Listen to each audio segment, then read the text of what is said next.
shubrai jishuno phaidi loblai nai phaidi khulum nai langma muthang nai shubrai jishuno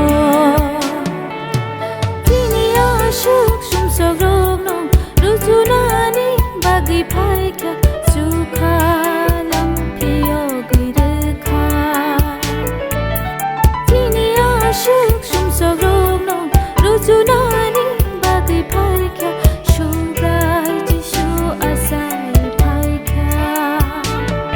ani lamano ushubrai khairoge muthangkha ani phulano ushubrai muthangna lamsnamkha ani lamano ushubrai khairoge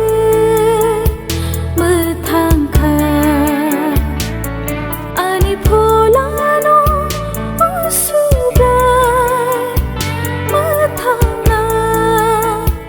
lamsnamkha